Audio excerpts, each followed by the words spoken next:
Welcome to the Instagram stories for Tuesday, August 1st. I'm your host, Daniel Hill. We are going to talk about some Instagram news, specifically as it relates to AI and all the AI related things that Instagram is doing. And then we will hit a few of Adam Mosseri's Ask Me Anything questions. First, let's talk about AI within Instagram. The CEO of Meta, Mark Zuckerberg, last month said, quote, "In the last year, we've seen some really incredible breakthroughs on generative AI, and that gives us the opportunity to now go take that technology, push it forward, and build it into every single one of our products," end quote. So here are some of the things that reverse engineering hacker Alessandro Paluzzi has uncovered within the Instagram app that have to do with AI. The first thing that Instagram is working on is a new generative AI sticker tool for your Instagram posts and stories. This would enable you to create custom graphics based on text prompts. In the screenshot that Alessandro Paluzzi shared, it says, "Create your own stickers. Enter a phrase to generate custom stickers using AI." Basically, this would enable visual AI creation in stream, and then you could add it to any of your Instagram posts or stories. The next one has to do with visual editing tools. Instagram is looking to implement generative AI tools that would enable you to remove or replace elements of your uploads within the creation process. There are two parts of this. The first element is the AI brush, which would enable you to replace parts of your image using generative AI to fill in the gaps. The other is Restyle, through which you'll be able to recreate sections of an uploaded image by using text prompts.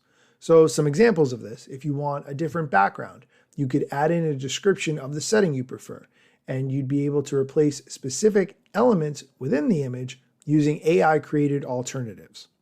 The next one has to do with chatbots. Instagram is experimenting with a new conversational UI built into your DMs. The screenshot that Alessandro Paluzzi shared says, "Chat with an AI. Bring AI to your chats for a more fun and engaging experience. Answers questions, gives advice, choose from different personalities, chat with 30 AI personalities and find which one you like best. And lastly, inspire your creativity. Find the best way to express yourself and get help writing messages."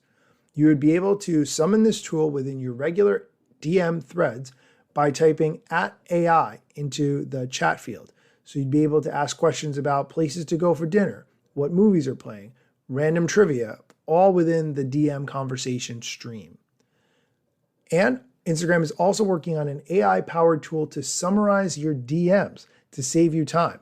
If you get a lot of DM messages, some of them are very long, the AI could summarize it for you. This way you could quickly know what's happening without needing to read all the text. The last one, Instagram is looking to add more transparency around generative AI comments by adding labels that would explain when an image has been created by artificial intelligence. And there's a screenshot that Alessandro Paluzzi shared that says, "Image generated by Meta AI." What is generative AI?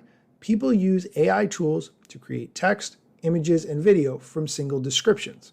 How to know when posts use artificial intelligence. Content created with AI is typically labeled so that it can be easily identified. This way you know basically that an image is not actually real. It's been generated by artificial intelligence. This is a really great post. It's Social Media Examiner compiled all of these, including Alessandro Paluzzi's images. I will link to all of this in the show notes so that you can check it out for yourself. We are going to take a quick break. When we come back, we're going to do some Mosseri Monday, so stick around. This podcast is brought to you by AT&T Fiber with All-Fi. Whether you're into watching horror movies from your basement, watching sports from your backyard, or watching trashy reality shows from inside your car that's parked all the way in the driveway so no one in your family judges you, AT&T Fiber with All-Fi is the best way to watch whatever you want from wherever you are. Get AT&T Fiber with All-Fi and add some Wi-Fi square footage to your house. Limited availability in select areas. Go to att.com/hypergig to check eligibility. Coverage requires extenders at additional charge. Welcome back. Okay, let's get into some of the questions for Mosseri Monday. These are questions that have been submitted to the CEO of Instagram, Adam Mosseri, and here are his answers. The first question, when will we get web for Threads? This is really important because you could go to twitter.com or x.com and browse Twitter, but you can't go to, for instance, threads.com on your browser and browse Threads. The only way to do that is through the app. Here's his answer. No date to announce, unfortunately, but we're definitely working on it. I know I want to use it on a regular basis, and it's definitely one of the top requested features, so it's in progress. As important as it is to have a Threads website, I think it's more important to have an API. Right now, if you use, for instance, an app that lets you post to multiple social media platforms at once, maybe you use Planoly or Hootsuite, I like to use Buffer, Threads isn't supported. You have to post to Twitter and then copy and paste that into Threads. And you know what I don't want to do? That. I think an API is much more important than a website, in my opinion. Next question. What are the best use cases you've seen on Threads? That's a good question. I'd be really excited to see communities of commentators around sports like F1 and football in Europe talk about trades and things like that happen between competitions. I personally don't know much about sports, but I could see if you really were passionate about sports, a lot of dialogue around that. Next question. How do you choose which features to roll out first on Threads? Here's his answer.